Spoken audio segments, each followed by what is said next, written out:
大陸是追求進步，軍事上的科技進步，人員上的進步，另外的話呢，設計裝備啊各方面的進步。004完了，還有005，就是核能这個發展，從遼寧到004就可以看得出來它進步的過程。一般人的話呢是日新月異啊，力求進步。川普的話呢是力求退步。那你的舰載機不能彈射，那電池也不行啊，電池因為它的保障的那個牢靠率不行嘛，不可靠。那另外的話呢，就要靠回到蒸汽彈射，蒸汽彈射有設備又沒有裝。所以我覺得福特艦還沒出來，福特號好像就問題一大堆。好，純軍事消息，今天帶觀眾朋友來關心到是大陸的004航母，現在傳出最快時間呢，就是在明年就會正式的下水了。今天呢，我們會來就細節來看看它的戰力曝光，據傳超過美軍的福特艦。觀眾朋友可以聽一聽我們的評論，並且呢，如果您認為真的有機會超越美軍的福特艦的話，可以在留言幫我們寫下1。如果您覺得說不太可能，可以在留言寫2。來跟我們做更多的互動。另外一方面，今天還會關心到的是日本的鹿兒島這邊現在開始部署了提豐跟海馬式系統哦。難道日本正式成為抗中對於美國來說抗中的第一線嗎？今天就這些議題會一起來做關心。好，大陸的海軍戰力現在說更上一層樓的原因，就是因為004航母的建造現在說已經完成了70%了，預估年底上基本就可以完工，而最快2027年就會正式的來下水服役了。如果真的開始服役的話，將會成為人類史上最大的一艘航母，戰力現在說更可能超越美軍最先進的航母福特號了。我們趕快就他們的基本小檔案來做一個比較。這邊呢是大陸的004航母，那麼另外一頭是美國的福特號。現在光是看到這個排水量啊，不管是這個水線的寬度、甲板的寬度，或者是我們來看到的是最大馬力、電磁彈射系統、艦載機等等數量，都可以說是超過福特號一些的。那麼等一下就具體的戰力，等一下我們會請專家還有將軍老師們來特別帶我們稍微看一下。那麼我們也從大陸最新播放的2026解放軍海軍的年度宣傳片，這一支是向大洋當中呢4位核心人物現在在影片當中出現，來對應說接下來是不是這個航母就要服役了呢？因為當時呢出現了這個遼寧的時候，應對的就是確實看到了遼寧號出現。那麼現在接下來最後一位新兵就是第4位，他叫做何健。難道大家就在暗示說，是不是這影片暗示下一艘航母就是何健呢？好，等一下我們都會一起來做一個比較詳盡的分析。以目前曝光的004航母來看，它的規格戰力到哪一種程度，真的可以跟美國的福特號來抗衡嗎？那張將軍怎麼看？我認為，有後來居上的可能性比較高。我們可以從幾個地方來看，現在做這些大型的航空母艦呢，中國大陸已經走向模組化了，不是像以前這樣焊接連接起來然後成型，它沒有。它這一段把它出來，這一段就是它模組，那不是像以前的零件化，都零件化，現在是模組化，系統件、組合件，通通一起來就速度就快了，不是它以前是有分解動作，現在是組合動作，所以就快。然後第二個呢，它現在是 AI 廣泛運用，那 AI 廣泛運用，現在人工智能下來，人工智能下來有很多事情不要人力，人力慢，人力只有8個小時。但是 AI 人工智能的處理24小時，它也不會罷工，快得很，就交給這個人工智能 AI 來做吧，其他才必要整合的人來做。所以它這樣子變成 AI 跟人力2個搭配在一起，那麼速度會變快。為什麼感覺到速度會快？美國那做航空母艦呢，那是一步一步來。中國大陸另外一個就它的特色啊，它是跳躍式。你看，尤其它彈射系統，美國是用蒸汽彈射，然後才電磁彈射。中國大陸我不要從來沒有一艘航空母艦是蒸汽彈射，直接電磁彈射了。而且美國是中壓交流電，中國大陸有中壓，因為交流會不穩定，會对系統的精準度是沒有那麼精確。我直接中壓直流，因為直流的它電力是供應速度是非常穩定的，对装備是有幫助。然後可以調電流的強弱來做針對這個彈射系統的彈射飛機的重量所需的需求來做調配。又不一樣，它所以中國大陸不是按部就班，它是跳躍式，直接就彎道超車，直接不要了，其他就不要，直接要用最好的。第三個，我認為它有前面3艘的經驗，有遼寧號，有山東號，有福建號，各方的艦通通整合在一起，就知道我要做的是什麼樣的航空母艦。這是我第4艘，那絕對是核動力。為什麼？因為核動力它的 power 才夠，電力才夠。如果是一般的柴電的這種傳統電動力的話，它的發電量不夠，因為電子彈射要瞬間要那個，我們知道電壓要匯聚到它所需要的這個電壓量，那你這個柴電就會有這方面的限制，但是核電沒問題，而且核動力航空母艦是沒有里程限制，1萬公里、2萬公里、3萬公里都可以，因為它核動力啊，不用他們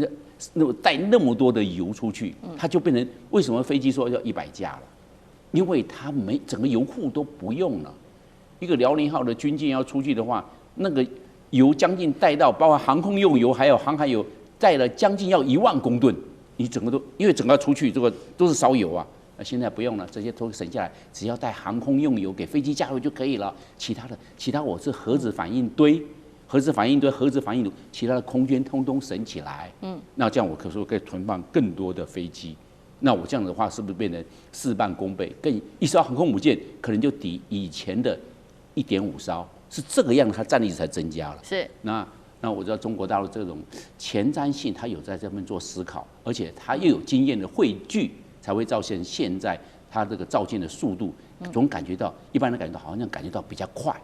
是這個原因在這個地方。好，我们现在看到这个004航母哦，相較於美國的福特號，非常有極大的可能可以後來居上。那另外一方面也有模組化的這種發展，讓它的造艦速度非常的快。當然，連美國軍方都自己承認說，已經對美國造成了嚴重的威脅。那川普另外一方面，他說他想要造這個川普艦嘛，他說呢，1年要造1艘。但是大家還記得嗎？他前陣子才撤換掉這一位是海軍的高層，因為他不滿說你這個造艦的速度太慢了。那這確實是美國現在內部很大的一個問題。那有沒有可能川普艦如川普所預期的每1年造1艘？那苑老師怎麼看？這個川普這個人呢，跟一般人想法不一樣。一般人的話呢是日新月異啊，力求進步。川普的話呢是力求退步啊，這個感覺不一樣啊。首先的話呢，我們這個軍人雖然我沒當軍人哈，但是我們男孩子都喜歡看戰爭的歷史。大家都知道大和號跟武藏號是怎麼成的嘛？那就是戰艦嘛。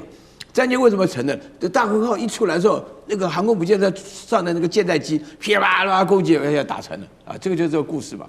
我不太懂啊，但是我不曉得艦載艦在面對航空母艦還有什麼這樣的功能啊？這是第一個嘛。那另外的話呢，這個川普這個人呢，他是要錢財也要面子啊。那這個事情的話，什麼都要搞上什麼川普級啊。你說這個不是說這個船1艘而已啊，就整個這個級都叫川普。你說川普名字都在美國到處出現。現在你到紐約去看個藝術中心，原來是甘乃迪藝術中心，現在變成川普甘乃迪藝術中心。你現在的美國人拿到的護照，明年開始拿的護照，最後一頁，哇，川普好大個像，這感覺很不吉利，你知道嗎？啊，這很奇怪，就不喜歡這個人啊，你不能說他不認得總統啊，對不對？所以說，我覺得這是第二個問題。你這個船的話呢，通常你看大陸很好，去用地名來取嘛。對不對？就是什麼用省名，就是叫這個航母嘛，對不對？然後這個004要是哪個省，大家在爭取，那這個沒有牽涉到個人嘛。那現在川普級這個戰艦原來這個落後的概念。然後第三個的話呢，我是覺得說那個美國的航母等等，你剛剛做這個福特講的哈，那個電磁彈射啊的比較，這不是有沒有的問題，是管不管用的問題。那個川普本身的退步啊，就有一次發脾氣了，這個電磁彈射不行，要改為蒸汽彈射，但是他們覺得不敢講，為什麼？那蒸汽彈射老早就已經公司都倒閉了，要是美國沒有了，那你的艦載機不能彈射，那電池也不行啊，電池因為它的那個保障的那個牢靠率，那個 reliability 不行嘛，就是不可靠。那另外的話呢，就是要靠什麼呢？就要靠回到蒸汽彈射，蒸汽彈射有設備又沒有裝，所以我覺得福特艦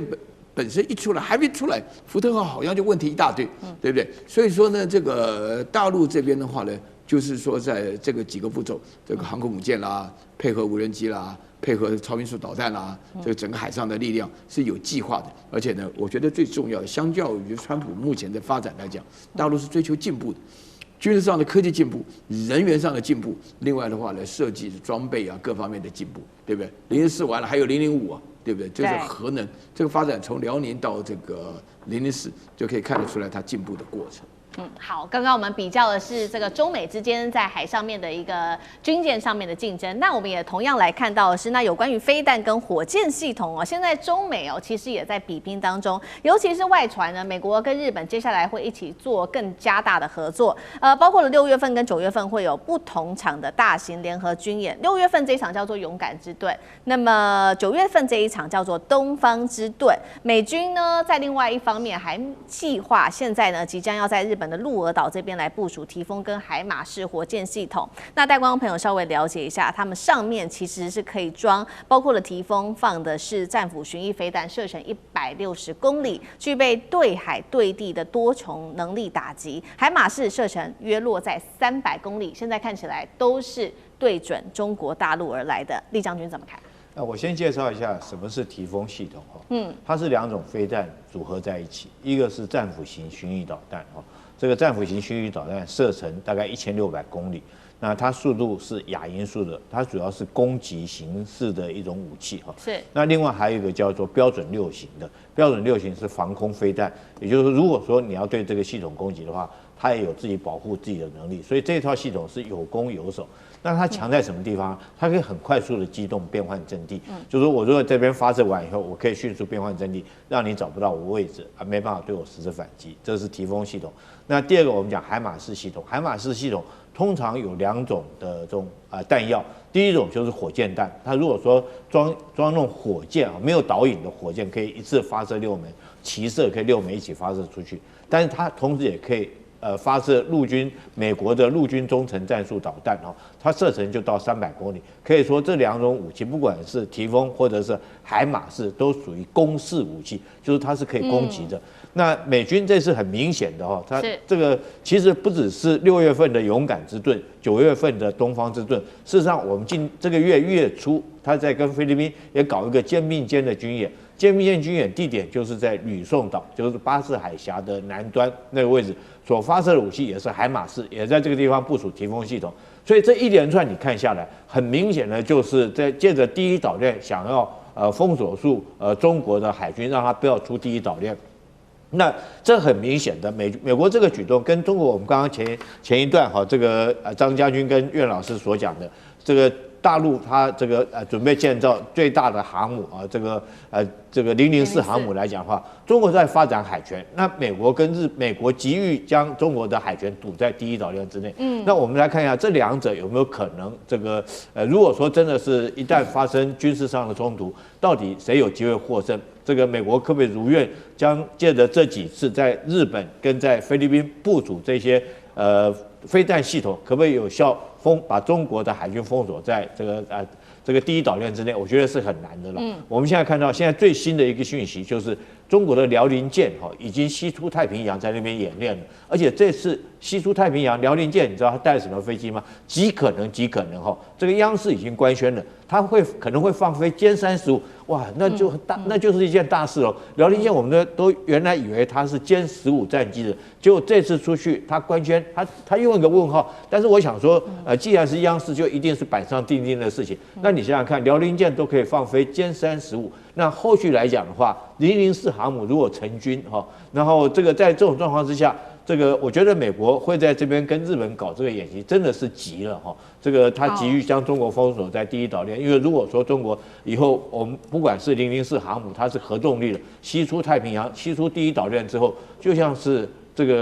龍入大海一樣，你就根本就擋不住。你知道中國除了004航母之外，它還發展什麼武器嗎？最新的一個訊息，大家都注意到航母，但是知不知道，中國現在正在建造一艘更大、全世界最大的一艘的這個奶媽級的補給艦，有6萬噸級，等於跟航空母艦一樣大了。遼寧號也不過是6萬噸，它造的補給艦已經到6萬噸，有這個6萬噸的航空這個補給艦。那我想對整個，它就不是對004航母實施補給而已，它對整個艦隊都可以實施補給。那你想想看，如果說有004核子動力的航母，再加上有這種6萬噸級的補給艦然後如果說到了出了太平洋，我覺得這個美國根本就擋不住。所以你想借着這個武器系統部署從日本一直部署到這個菲律賓，想要堵在第一島鏈之內，我覺得這個東西是是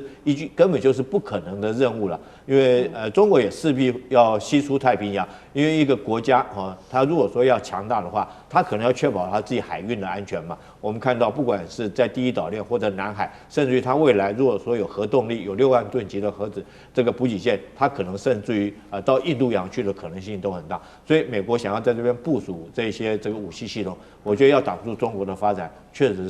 是不可能的事情。看到呢，中國央視的軍事頻道在農曆新年期間特別做了一個報道，主角是誰？就是展現了解放軍第4艘的航母福建艦，希望它在馬年呢能夠彰顯一馬當先的奮進姿態哦。那這個節目裡面介紹了很多東西啊，當然重點是擺在了福建艦的電磁彈射技術，因為認為標示着中國航母的一個技術里程碑。福建艦呢是目前全球第一個現役的常規動力的航母，它具備這個電磁彈射系統，裡面有很多的學問，採用所謂的超級電容儲能技術，它的充電時間短，還有可以獨立承受這個脈衝負荷，然後避免衝擊到主機的動力系統等等。裡面有很多的技術細節啊，那目前是獨步全球的，那也可以反映出了中國目前在做電池產業的領先地位。好，說到這個電啊，感覺是2026年的一個重點，大家發展 AI 離不開背後的基建跟電網，發展軍武呢，航母也離不開對於電容、對於電磁彈射的一些技術。所以想問一下賴老師，是不是2026年感覺不管是從經濟、科技到軍事，誰能做好電，誰就是贏家？當然是啊，因為 AI 需要電，機器人需要電，AI 要用在這個商業上，要用在聊天機器人，要用在工業生產智能上，它都需要電然後我們都知道 AI 的使用量越大的話，電的需要量就越大。是，所以誰最能夠把電能夠做得便宜、穩定、乾淨，而且充沛，這個是絕對是占有絕對的優勢。目前來講，大陸在這個部分遙遙領先美國，美國能不能追得上，我們一個保持疑問的一個態度。更何況我們都知道，新能源車也是需要用電，而且要用電池。所以談到電池這個部分的時候，其實大家就會知道中國的航母的發展。美國的航母發展，大家都看得到，從這個核動力開始，可是它要彈射的時候，剛開始它是採用的是蒸汽彈射。蒸汽彈射，它的程序是這樣：核動力航母、蒸汽彈射，然後再來才發展到這個電磁彈射這樣的一個過程。所以，當中國大陸要造一個彈射器的時候，美國的判斷都認為說，第一個，你一定是蒸汽，不會是電池，因為你不可能直接一步到位到電池，他們絕對不可能。第二個，他們認為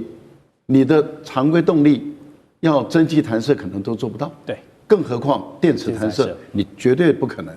所以當時歐美的國家都認為中國大陸釋放出一個訊息，說可能要一步到位的時候，每個人都在笑那我記得中國大陸的有關於電磁彈射的一個院士張院士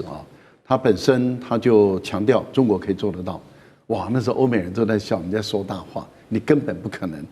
但是事實上，當時中國有2個技術，事實上是歐美沒有注意到的。第一個是中國的配電能力，我想我們這個蔡委員他本身也是這方面工程界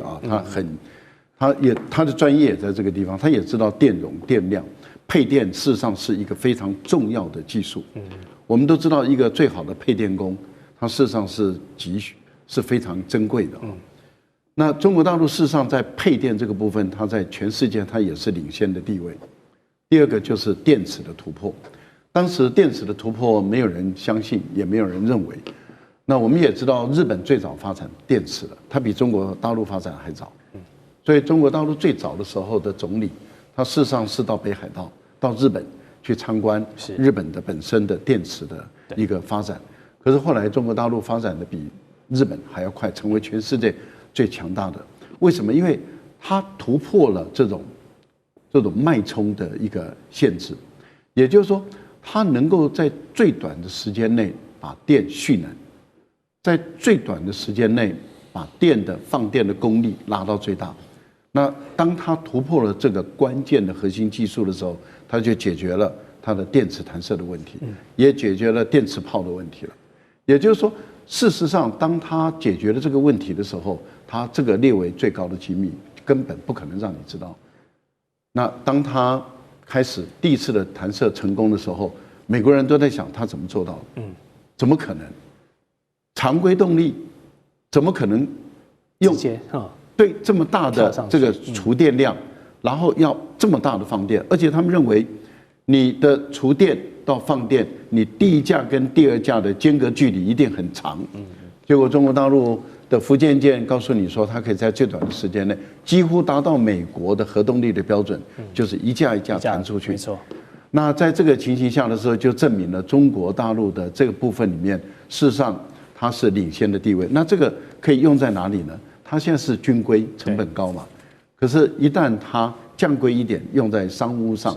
那它的未來的電動車的發展就更可怕了。所以我們可以看到，中國大陸在電動車這個部分，它的儲電的時間，就蓄電的時間越來越短。我覺得跟軍方的突破是有關係的。好，說到這個超級電容的儲能技術哦，一位中國的軍事專家叫做張軍社，他就做了一個分析，指出剛才賴老師講的，大家都不信福建艦可以跳過蒸汽彈射，直接一步到位做到電磁彈射，那實現這個跨越式的發展核心呢，其實就是運用好了中壓直流綜合電力系統。他進一步解釋呢，說這套系統呢的能量轉換效率很高啊，所以能夠直接驅動電磁彈射的軌道，省去後面很多這種機械啊能量轉換的環節，並且它的結構很簡單，所以故障率呢也有很明顯的降低。好，裡面有非常多這個場面的描述哦，如果大家沒有走進到這個航空母艦的內部看呢，只能用想象的，比較難理解。但我們如果回歸到原理的層面，讓大家能夠簡單明了聽懂這個中壓直流綜合電力系統的獨到之處，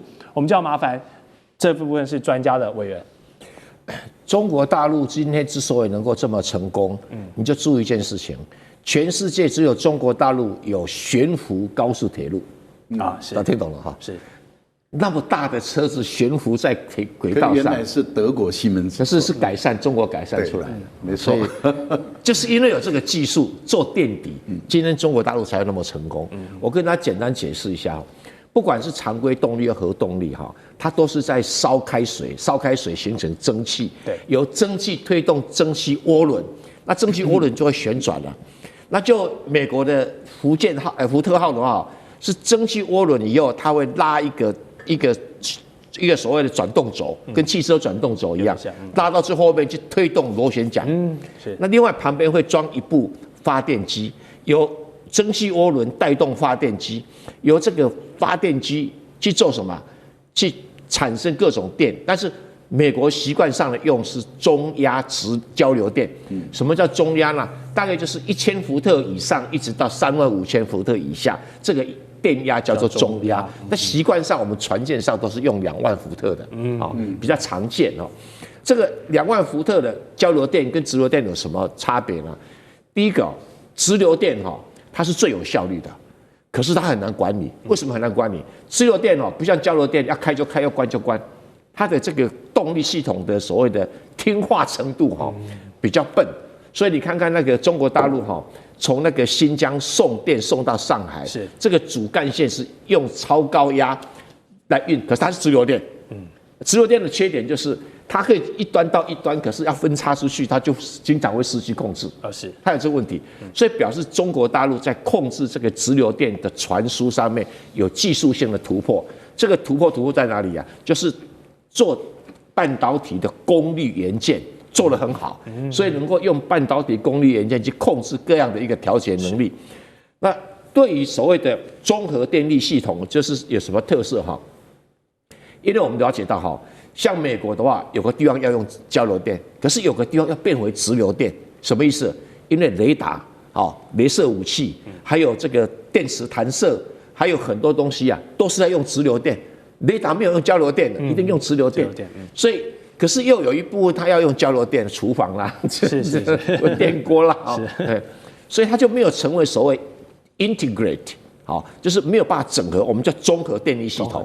然後中國大陸在這邊發展出一套技術，就是說我從頭到尾就一條主幹線繞整個船一周，你每一個人都掛在這個直流電上面。可是它難在說，那我拉出去的時候我怎麼控制？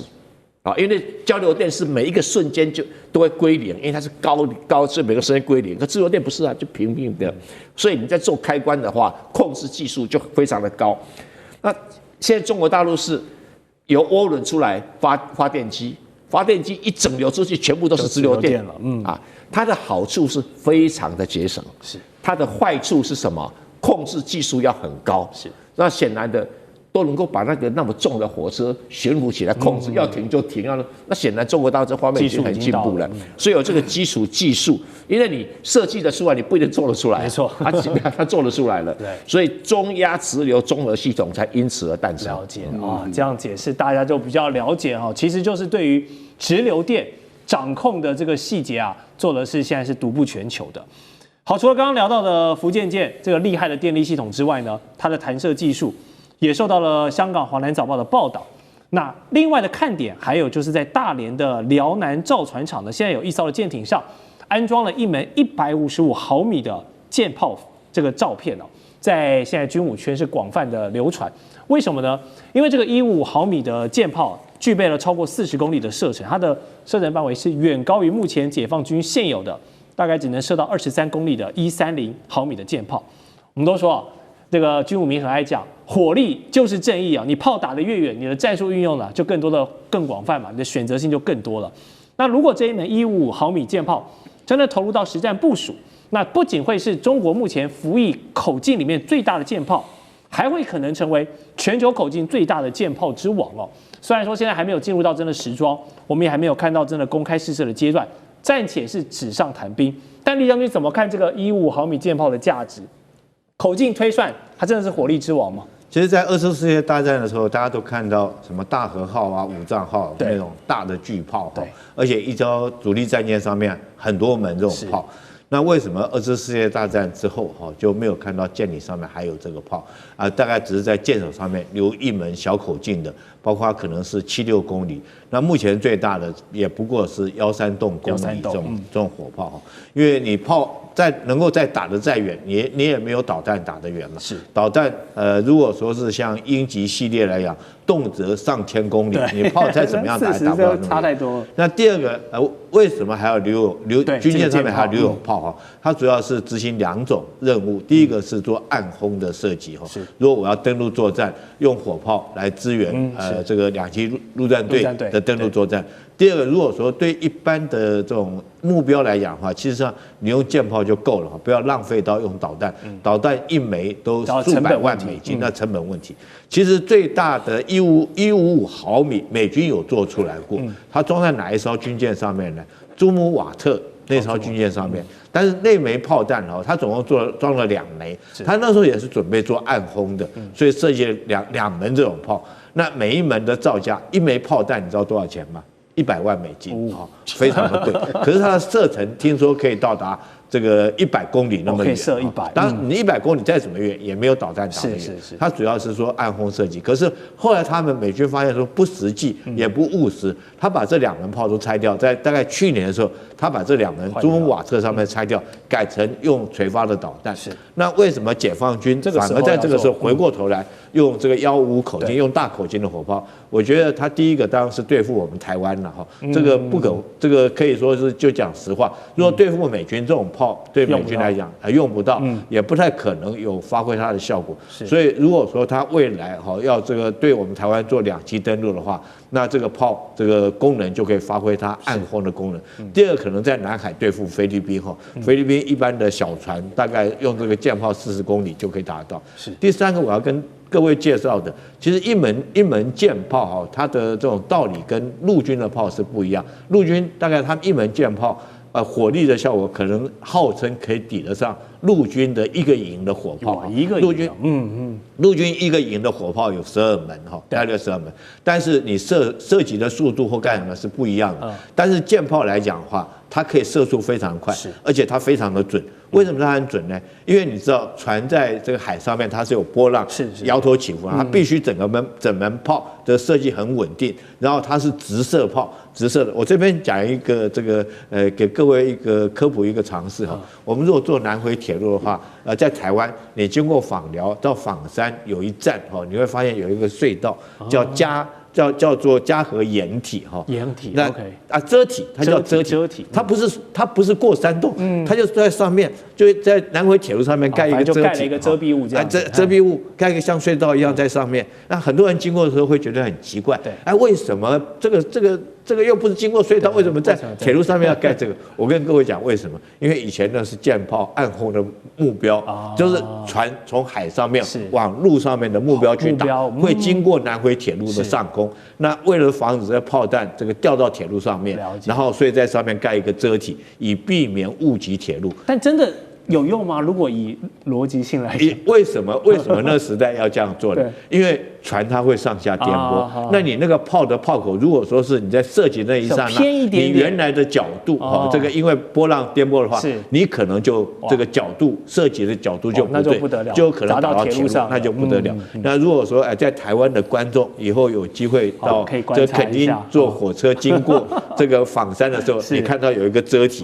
啊，你就可以那個遮體是原來我們海軍這個艦炮暗轟路上的一個目標區飛經過的地方，這就是艦炮跟陸軍的陸炮不一樣。但是我認為說是這個現在很特殊的是這門艦炮，你看它裝在哪裡？我看好像是裝在2棲登陸艦上面哈，那就代表說是要實施暗轟。了解。釣魚島這邊也是全面爆發嗎？另外今天也會關心到是全球最強的雷射武器會做一個對決，中日之間我們會來看到的是燎原1跟飛鳥號來做一個 PK。最後我們今天也會關心到的是福建號穿越台海的目的是為作戰預做一個預演嗎？今天就這些議題我們會一起的來做關心。3個火線話題今天會請來賓幫我們特別做解答的，包括第一個問題，釣魚島會先開火嗎？大陸的海警已經30天了，巡航釣魚台是警告日本，還是準備接管，隨時會做開火呢？第二個問題我們會來關心到的是武器面，在雷射武器到底是誰比較強？日本它的飛鳥號對上中國大陸的燎原1，算是一場軍備的競賽嗎？還是已經被全面碾壓了呢？最後我們會來關心到的是福建號，它的航行方向是穿越台海，這個目的為何？是在為下一場戰爭預做鋪路嗎？今天就這些議題，我們都會一起的來做關心。趕快來看到中日關係現在逼近一場比較極度危險的紅線。我們來看到的是最新的情資顯示，大陸的海警連續30天了，都在釣魚島的海域這邊做一個常態性的巡航，不只是單純的一個巡邏而已，宣告的是常態化、軍事化、長期控制正在進行當中。現在也有學者特別就這樣子的一個現象做了一個分析，他認為說中日關係如果持續的惡化，接下來的軍事摩擦第一槍，他認為發生的地點就會是在釣魚島。3個原因，為什麼釣魚島容易發生衝突？第一個，指出中日台目前都主張擁有釣魚島的一個主權，所以呢，主權爭議清楚，他國也會極難的介入。第二點是釣魚島台的位置，它離日本本土又比中國大陸還要更遠，日方長期的巡航執法的難度確實看起來是比較高的。最後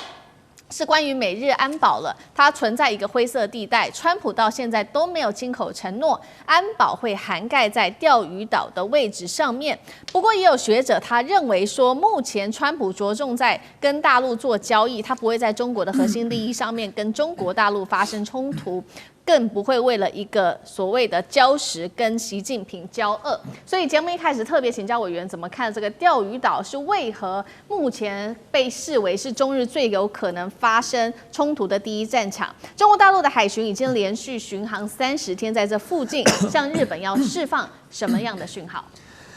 對，我想我們在先前評論這件事情的時候，我們就提過了哦，就是很顯然的，北京政府從頭到尾都沒有打算讓這件事情善了哦。也就是說，從高市當時的失言風波之後，你就會看到北京政府對內跟對外哦，幾乎已經是展開全面的大內宣跟大外宣，然後炮火就直接指向高市啊，而且完全沒有任何停歇的狀況哦。就是我才剛從上海回來，就除了前2天這個新聞都在報黎智英被這個判有罪的新聞以外，除此之外，幾乎每天的這個重點新聞一開始都先罵高市大概20分鐘。所以當你看到北京政府對內哦又這麼高規格的大內宣的時候哦，你就可以強烈的可以感受到，他如果希望這件事情善了，他絕對不會這樣做。因為當他這樣做的時候，他等於是煽動了整個中國14億人口的民族情緒了。就是如果曾經去過這個大陸或者常去大陸的朋友哈，就可以了解說，我說過嘛，你在大陸哦，你每天晚上打開那個連續劇，它的衛視哦，大概有10幾20台，全部都是抗日的，各式各樣的抗日哦。然後呢，怎麼對這個日本的偽政權啊，怎麼在上海進行這個間諜的行為哦，幾乎全部都是抗日。你再看看最近在這個中國大陸電影院演什麼？他們前一段時間才演完731部隊，接着演南京照相館。就這些電影，連我進去看了，我都會掉淚了，我都實在看得不忍心，我都不敢進去看了。可是當你想到他的電影院放的是這個，他的電視台演的是那個，然後呢，整個國內的大內宣全部炮口指向日本，這就代表說，恐怕不是高市幾句試圖要轉圜的這種退讓的態度就可以解決這個問題了。你說高市有沒有試圖轉圜？他有，但是呢，他講的不明確，所以呢，他承認這個台灣跟這個中國的問題，日本不應該介入。這個什麼台灣這個中國的一部分啊，中國是唯一的這個代表，這個中華人民共和國是唯一代表中國的這個合法政府，這些是高市講的。可是儘管高市這樣講了，北京還是不買單。所以呢，除非今天日本在這個事件上願意全面的收回哦，而且更正。那麼當然，隨着這個態勢持續的升高，在釣魚台海域發生衝突有沒有可能？極有可能。我上次就已經講過了，這位學者講的跟我講的幾乎完全雷同嘛。因為這是一個主權問題，在主權問題的情況之下，沒有任何一個國家可以介入主權紛爭的。就你現在看到泰緬打成這個德性，你有看過哪一個國家可以介入幫泰國或幫緬甸嗎？它就是一個主權紛爭啊。主權紛爭在全世界每個角落都有發生。但是這種小規模的衝突，其他的國家，除非你也有宣告主權是這個屬於你的，否則你要介入實在是太難了。那更不要提到說，如果今天中國大陸試圖要給日本一個教訓，而這個教訓又必須師出有名，不能夠背上這個侵略或者是率先攻擊這樣的包袱，那麼釣魚台當然就是最好的選擇。好，目前我們現在看到的是來自於中方的動作，就是在釣魚台這邊連續的30天的巡航。那日本現在面對這樣子的一個態勢，它一方面也持續的是在升高衝突嘛，因為它現在目前是在琉球離島，也就是日本這個所稱的冲繩部署了雷達的部隊。那另外一方面，除了雷達部隊之外，它還高調釋出它的這一款武器，雷射武器，它是叫做飛鳥號，搭載100千瓦的一個雷射武器。那中國大陸今天我們說會做一個 PK 嘛。大陸的武器最新一代的是它的燎原1高能雷射系統，它現在目前性能是比較明朗的。我們看到這個表格哦，目前來看到它的射程是20公里，是一個比較具體的一個數字。那日本沒有公布，那它的性能還包括5秒內可以熔毀超音速的飛彈導引頭，所以我們特別請將軍來帶我們看日本把它的雷達跟雷射部隊放在沖繩離島，會對解放軍造成什麼樣子的壓力嗎？另外2款的武器飛鳥號跟燎原1的差距，誰還是這個海上海戰規則的最強王者？將軍怎麼看？我們先不要講說對空射擊，我們講水平射擊好了。我想華幹當過兵，一定有這個印象。我們都教兵，你歸零175公尺，歸零完以後，如果目標出現在300公尺，你要瞄準的是敵人的頭部來做射擊。為什麼瞄準頭部呢？因為你打出以後，那個子彈是有受地心引力影響，它是一個拋物線，到達175是在交匯點，那過了175之後，它就往下面掉。那你想想看，對空射擊那更難了。以前我曾經打過，我帶部隊曾經對空射擊過。你不要講說打飛機了，光打一個氣球，我們一個全連打了半天，打了這個數千發子彈，那氣球都沒打破。為什麼？因為子彈飛出去，它是一個拋物線的。那如果氣球在動的話，你還要算它前置量。你說無人機來講的話，正面飛行、側面飛行、45度的飛行，那個算的前置量都很難哈。那子彈飛行它有一個它那個初速跟它的這種距離有關嘛。你如果越遠，它子彈飛的時間更久，所以你要算它前置量。那現在好了，如果說是這個不管是艦艇或對各種無人機的武器射擊來講的話，如果用傳統的彈藥哈，你必須要很精準的算好它的前置高度，還有拋物線，你都要整個考慮在裡面。所以通常都用雷達、用電腦來計算這個槍口要瞄準目標什麼地方。那如果說是用雷射的話，這個問題就可以解決，因為雷射它是屬於直線的，它不會有拋物線的問題。那它直線來講的話，它速度又跟這個光速一樣快，所以你可以說瞄到哪裡，它就打到哪裡。我們以一個艦艇來講，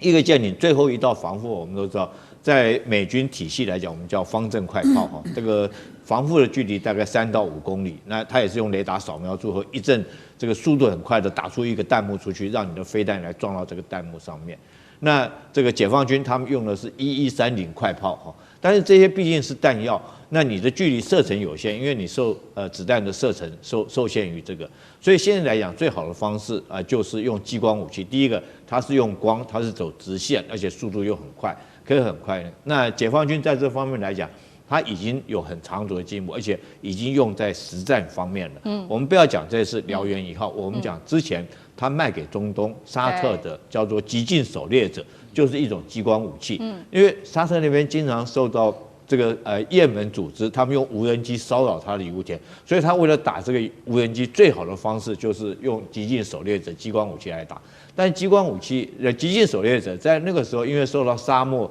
這沙塵的影響，因為它畢竟是一道光嘛，這光當如果說碰到風沙或者是雲霧或者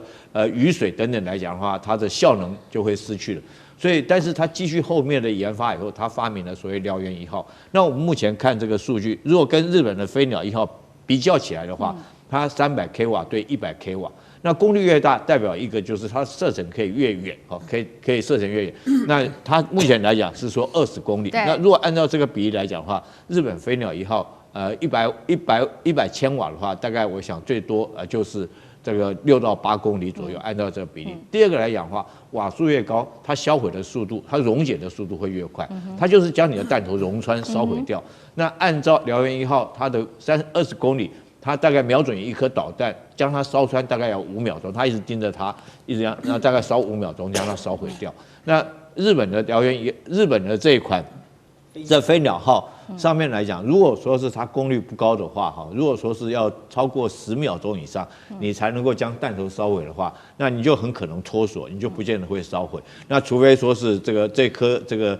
導彈距離你的距離更近，你才有可能在短時間之內將它銷毀。那第三個，我認為說燎原1號為什麼優於日本的飛鳥1號呢？因為它已經實戰部署了，它已經擺在它的07這個2棲登陸艦上面哈，這個叫做世明3號。那各位可能很有趣，為什麼擺世明3號？為什麼不擺更強大的055福建艦這些軍艦？因為世明3號07是船塢登陸艦。那船塢登陸艦你知道嗎？它在登陸的時候，它一定要停在所謂的換乘區，就是大船換小船的地方。它會在那邊停留時間很久，而且它這個周波的時間距離大概10到20公里，也就是說這個距離來講，會被守備部隊來講用無人機攻擊的距離。第二個來講的話，你在那邊停留時間長，就很容易遭受到守備部隊用這個火炮對你來攻擊哈。你不能說停到那邊馬上就走，你很難閃躲。你又在那邊停到所有大船換成小船，所以我覺得這種武器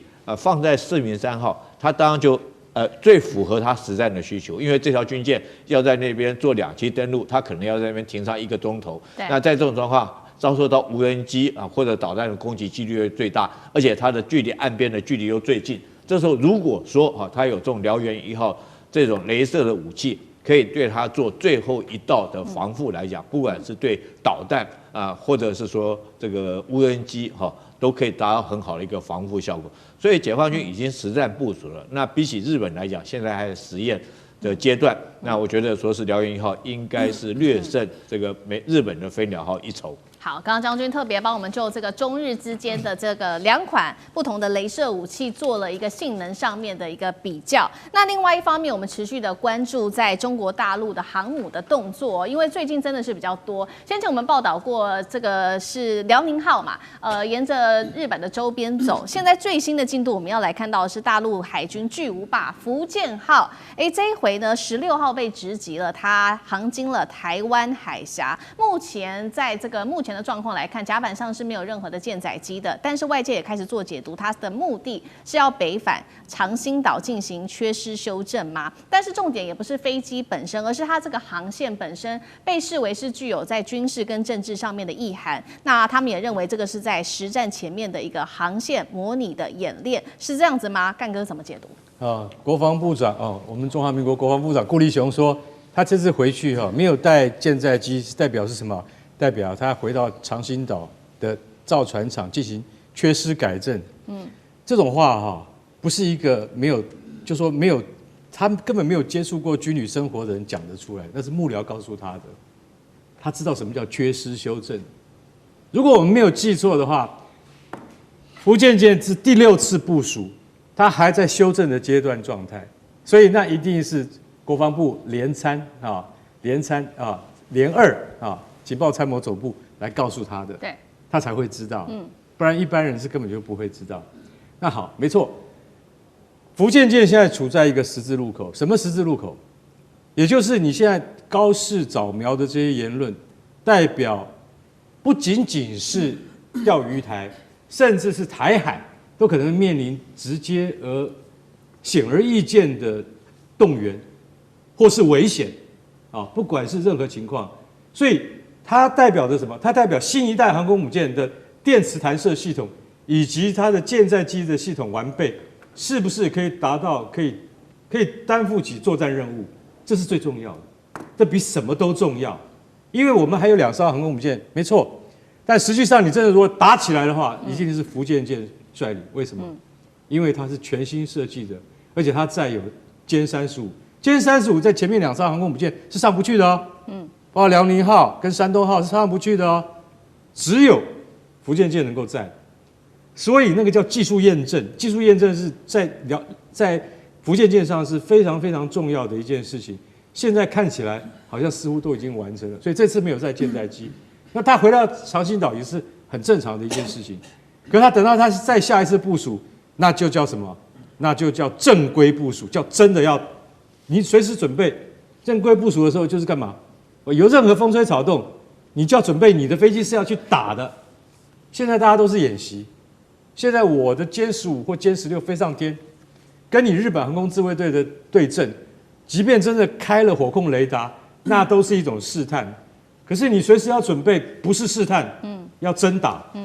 所以福建艦它已經到了一個階段了，它越過這個階段之後，它只有往前衝了，沒有回頭路了。那你現在我想請問一下，海軍現在到底有沒有準備好？這就是對於整個地緣戰略最重要的一個影響，是福建艦這一次回去整備之後，它下次出來的話，它就是一個煥然一新的，它就是什麼？它就是武士已經準備好了他的裝備，